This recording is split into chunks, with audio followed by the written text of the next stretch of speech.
If the deterioration of the Soviet Union is the greatest tragedy of the 20th century, then after this tragedy, if China, the bastion of socialism, can still stand firm, the communist movement in the whole world will not fall into a low ebb.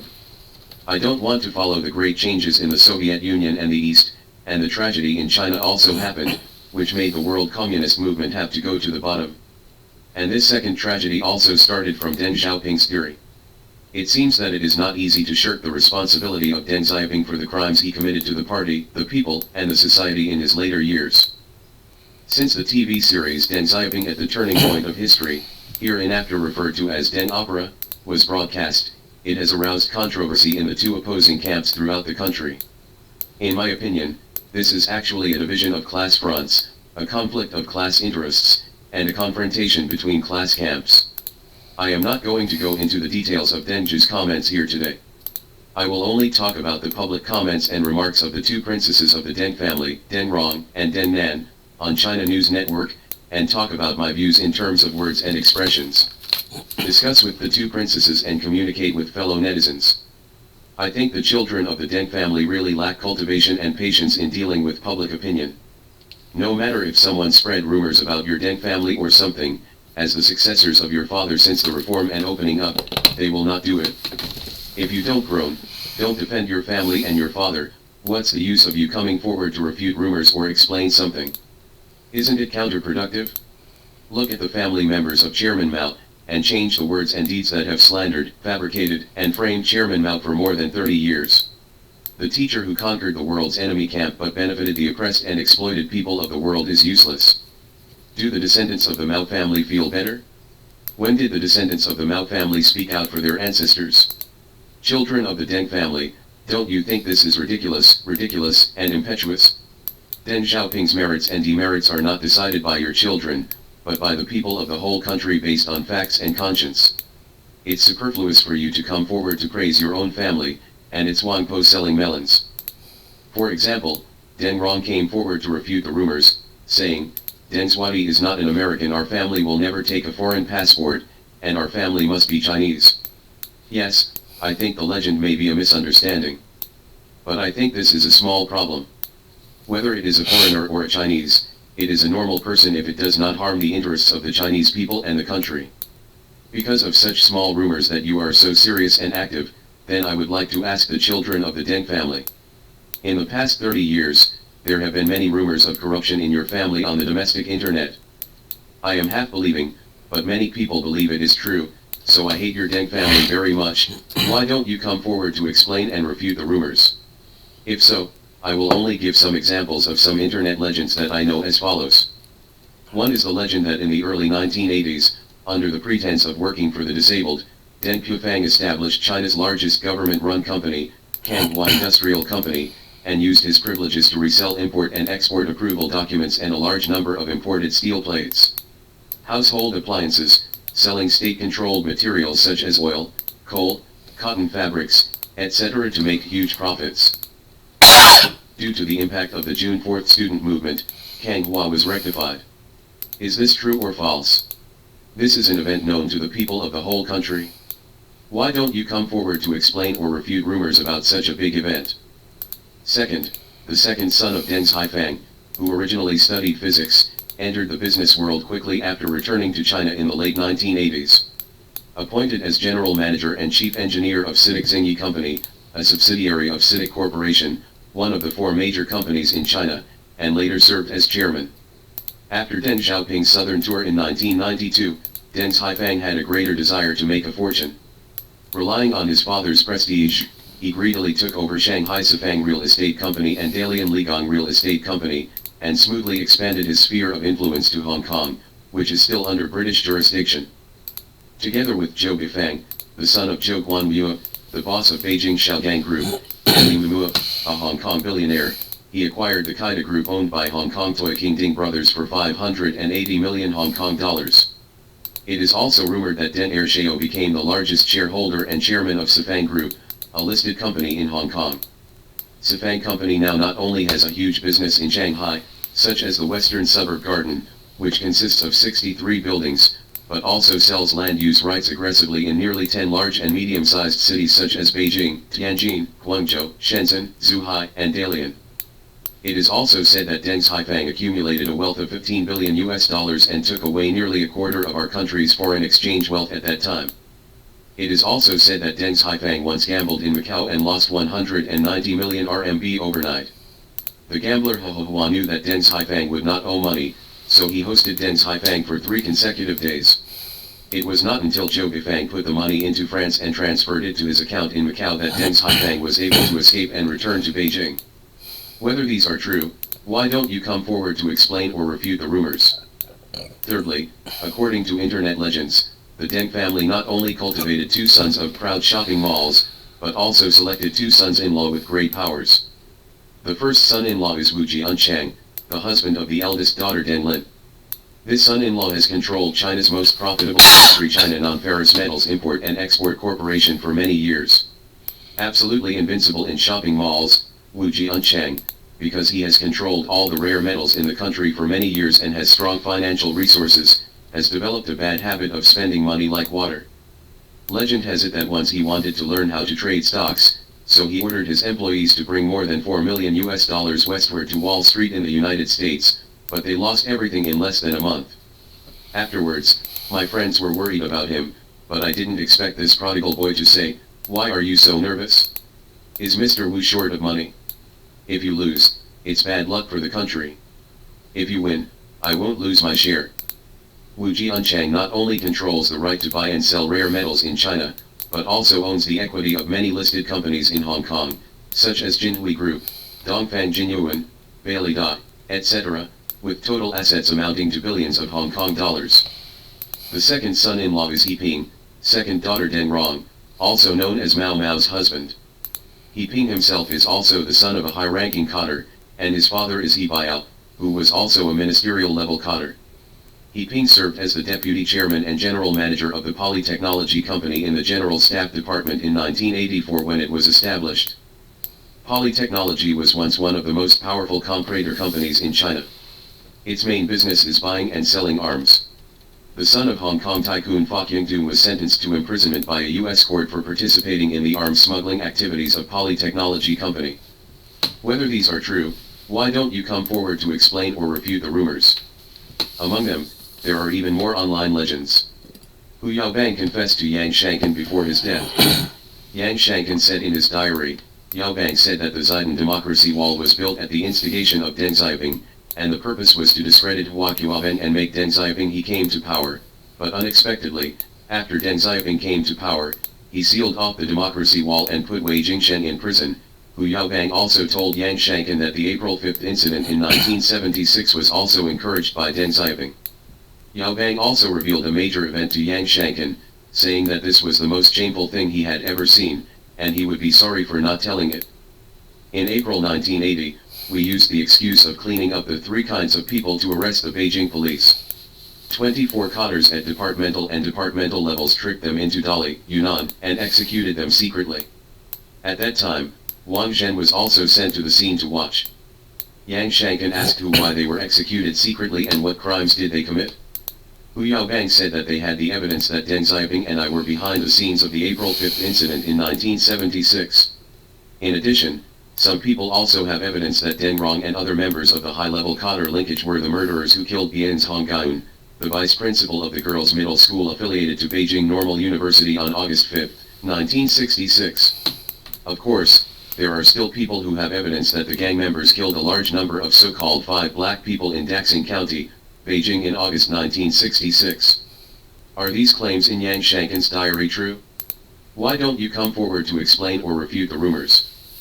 Fifth, there are rumors on the internet that, according to Ji Dengkoi's son Ji Pamin, on August 8, 1975, the Bangqiao Reservoir in Henan province burst. Because he played mahjong at Wan Li's house all night, Vice Premier Li Xiannian kept calling Deng's family all night, and Deng Rong answered the phone many times to say that his father had rested due to illness, and failed to deal with the matter in time, which led to the Henan Bangqiao massacre. The collapse of the reservoir and the death of hundreds of thousands of people in a man-made catastrophe is a dereliction of duty. Is this true? Why don't you come forward to explain or refute the rumors? There are also rumors on its 6P network that, according to Yang Shankin's diary, Deng Xiaoping, then chairman of the military commission in June 1989, forced the army to suppress demonstrators by force, creating an unprecedented June 4th tragedy in the history of our party. Is this true? Why don't you come forward to explain or refute the rumors? 7th, according to internet legends, your father wrote a letter of self-criticism to Chairman Mao during the Cultural Revolution, admitting his serious mistakes in the past, and stated that he would never reverse the verdict. If so, the party's Central Committee decided to restore your father's position. Whether this matter is true, why don't you come forward to explain or refute the rumors?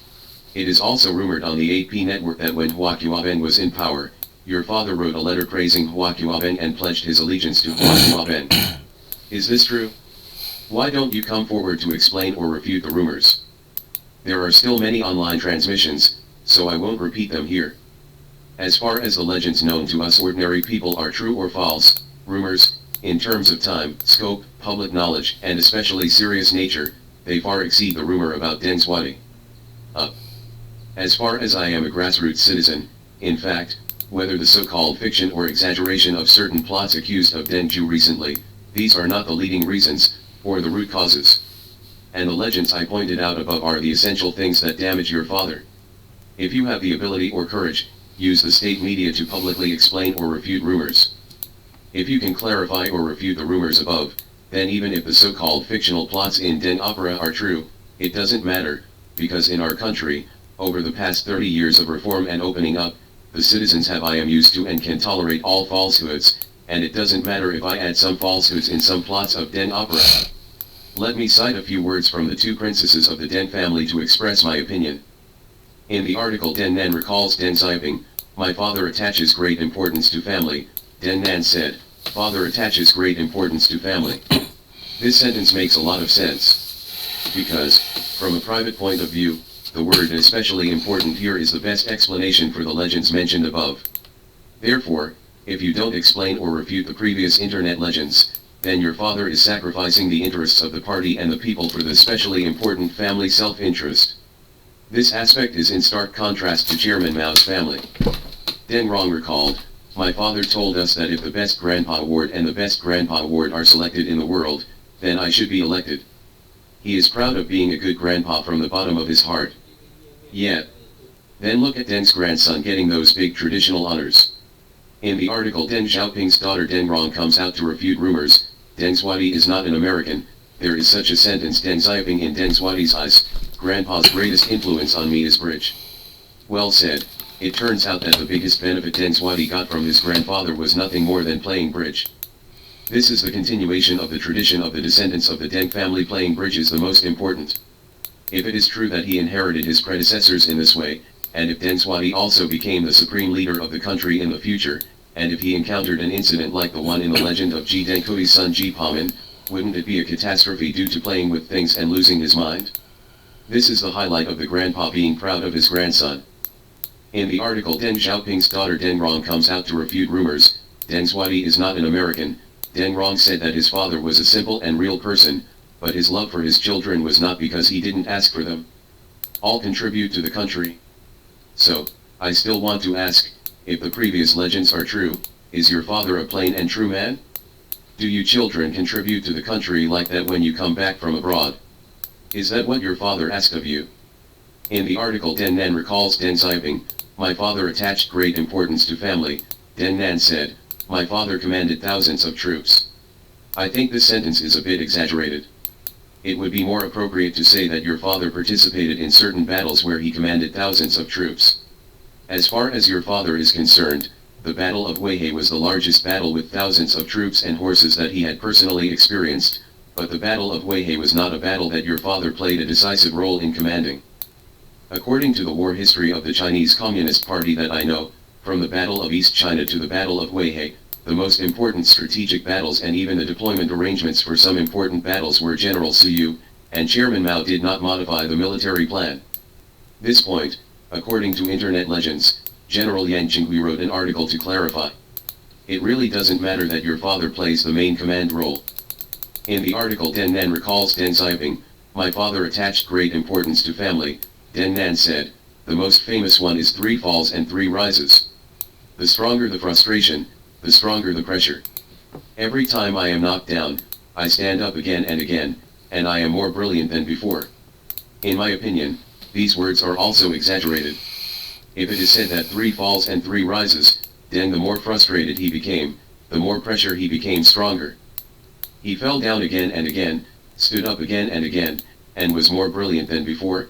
Then I would like to emphasize the previous legend, such as, after your father was overthrown during the Cultural Revolution, did you write a letter of confession to the chairman, did you expose Liu Shaokai, and did you write a promise to never reverse the case? If these are true, then the chairman saved your father and let him come back to work, not entirely because he stood up by himself. After the death of the chairman, your father was still not free during Hua Qiaobeng's administration. According to the previous legend, it was your father who wrote a letter of loyalty to Hua Qiaobeng in support of Hua Qiaobeng. If this is true, it was Hua Qiaobeng who believed in your father's promise and liberated him, not because he could stand up by himself. To be honest, if Chairman Mao or Hua Qiaobeng really wanted to destroy your father's contribution to the revolution during the war years, his review and statement during the Cultural Revolution, or his ability to work, then wouldn't that be true? Is it a piece of cake? Can he stand up? Moreover, in the highest level of the CCP, it is not uncommon for your father to have 3 ups and downs. According to historical records, Chairman Mao was up and down at the beginning of the revolution, which was much more dangerous than your father's era and environment. When did the descendants of the Mao family talk about the past? Only your father is so prominent? I won't say much more. In short, the words should be more practical and the words should be appropriate. Don't give your father all the golden papers of the communists to show off. Don't let the Queen Mother sell melons, but sell and boast. It is said in the Buddhist scriptures, kindness and desire are known to others, but it is not true kindness. Fearing evil is a great evil. Finally, I end this article with comments from 2 well-known personalities of internet lore. One is Chen Xiaomei, a Chinese American. Historically, Chen Xiaomei was more pro-KMT and anti-communist, especially disliked Mao Zedong. But when it comes to corruption in China, Chen Xiaomei said that the leader of corruption in China is the Deng Xiaoping family. She pointed out that when Deng Lin went to Hong Kong to hold an art exhibition, Hong Kong capitalists gave Deng Lin money in a disguised form, and bought her paintings at a high price, 5 million apiece, 6 million apiece. Her paintings are worth that money. At the same time, Chen Xiaomei also mentioned Deng Xiaoping's establishment of Kanghua Company. Chen Xiaomei also said, Mao Zedong ruled corrupt officials, killed Liu Qingshan and Zhang Zishan, basically put an end to corruption. Why did Deng Xiaoping's anti-corruption and killings far surpass Mao Zedong's after that, but China's corrupt officials continue to intensify? The reason is that if the upper beam is not upright and the lower beam is crooked, corrupt officials will naturally be unable to control corrupt officials, and the root cause is Deng Xiaoping. The other is that the old revolutionary Xi Liang wrote an article in 2004 saying, Deng Xiaoping theory must not be called contemporary Marxism, but an opportunism that completely betrayed Marxism-Leninism and Mao Zedong thought. The political line formed by this theory is an out-and-out line for restoring capitalism. Under the intensified promotion of the Communist Party of China, this line has implemented a veritable peaceful evolution by means of half deceit and half coercion. Turning a well-established socialist China into a capitalist world has set China back an entire historical era, and the blood shed by millions of heroes in their struggle and sacrifice has been wasted. If the deterioration of the Soviet Union is the greatest tragedy of the 20th century, then after this tragedy, if China, the bastion of socialism, can still stand firm, the communist movement in the whole world will not fall into a low ebb. I don't want to follow the great changes in the Soviet Union and the East, and the tragedy in China also happened, which made the world communist movement have to go to the bottom. And this second tragedy also started from Deng Xiaoping's theory. It seems that it is not easy to shirk the responsibility of Deng Xiaoping for the crimes he committed to the party, the people, and the society in his later years.